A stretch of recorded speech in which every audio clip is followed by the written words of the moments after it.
যোৰহাটত আজি জুবিন গাৰ্গলৈ ৰাজহুৱা শ্ৰদ্ধাঞ্জলিৰ লগতে ৰাজ্যৰ প্ৰতিখন জিলা আৰু সমজিলাসমূহতো এই শ্ৰদ্ধাঞ্জলি পৰ্ব লোৱা দেখা পোৱা গৈছে। নাজিৰা সমজিলাৰ অন্তৰ্গত গৰালী যুৱ সমাজ নাজিৰাৰ হৈ হাৰ্টথ্ৰব জুবিন গাৰ্গলৈ সৰ্বধৰ্মীয় দোৱা অথবা প্ৰাৰ্থনা জনোৱা হয়, যাতে জুবিন গাৰ্গৰ আত্মাই চিৰশান্তি লাভ কৰে। য'ত জাতি ধৰ্ম বৰ্ণ নিৰ্বিশেষে সৰ্বধৰ্মীয় প্ৰাৰ্থনাত ভাগ ল'লে নানাজন জুবিন গাৰ্গৰ অনুৰাগীয়ে। এই শ্ৰদ্ধাঞ্জলি পৰ্বৰ লগত সংগতি ৰাখি হিয়াৰ আমঠু শিল্পীগৰাকীয়ে কৈ যোৱা তথা তেওঁ ভালপোৱা এটা নাহৰৰ পুলিও গৰালী তিনিআলিত উপস্থিত গুণমুগ্ধই ৰোপণ কৰে। লগতে জুবিন দাৰ সোঁৱৰণিত ৰোপণ কৰা নাহৰৰ পুলিটো সংৰক্ষণ কৰাৰ বাবে গৰালী যুৱ সমাজে পুলিটোৰ কাষত চাৰিবেৰা দিয়াও পৰিলক্ষিত হৈছে। শিৱসাগৰৰ পৰা ফাৰহান লস্কৰৰ ৰিপৰ্ট, টাইমছ অসম 24।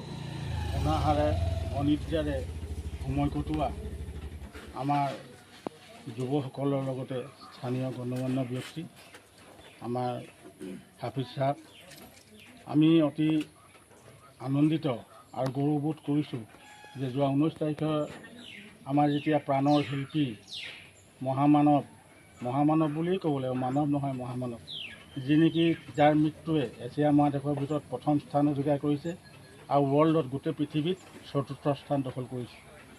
এজন মানুহৰ মৃত্যু এনেই লাখ লাখ মানুহে নাহে, তেওঁ আচলতে আটাইতকৈ ডাঙৰ প্ৰাধান্য এটা আমি দিব লাগিব, আমি মানিব লাগিব আদৰ্শ, এইটো আদৰ্শই আমি মানিব লাগিব।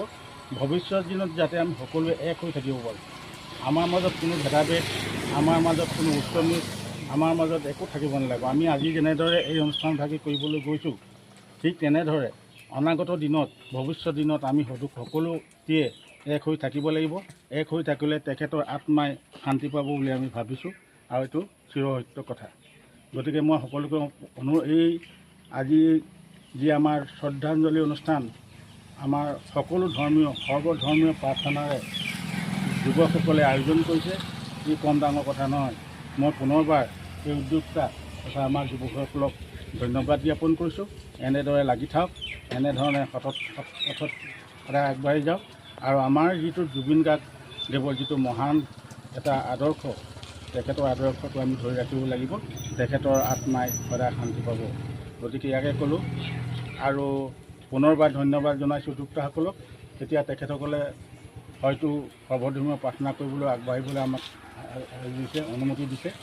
গতিকে আমাৰ হাফিজ সাহেব আছে আৰু ভকত বৈষ্ণৱসকল আছে। গতিকে তেখেতসকলে নিজ নিজ প্ৰাৰ্থনাভাগি আৰম্ভ কৰিব আৰু এই প্ৰাৰ্থনাৰ দ্বাৰা আমি তেখেতৰ সদগতি কামনা কৰিম। নমস্কাৰ, আমি গৰালী যুৱ সমাজে আমাৰ সকলোৱে হিয়াৰ আমঠু জুবিনদাৰ স্মৃতিত তেখেতৰ প্ৰিয় নাহৰ পুলি এতিয়া আজি ইয়াত ৰোপণ কৰিছোঁ আৰু তেখেতে কৈছিলে যে য'ত নাহৰ থাকিব তাত তেখেত থাকিব। গতিকে আমি তেখেতক কৰি আমাৰ সকলোৱে হৈ তেখেতলৈ এটি নাহৰ পুলি আমাৰ যিটো গৰালী তিনিআলি আছে, তিনিআলিটোতে ৰোৱা হৈছে আৰু তেখেতৰ আত্মাৰ সদগতিৰ কাৰণে এখন সৰ্বধৰ্মীয় দোৱা আৰু যি কয় তেনেকুৱা এটা অনুষ্ঠান আমি আয়োজন কৰিছিলোঁ আৰু আমি সকলোৱে এটাই বিচাৰোঁ, তেওঁ য'তে আছে কুশলে থাকক আৰু তেওঁৰ আত্মাৰ সদগতি কামনা কৰিছোঁ। ধন্যবাদ।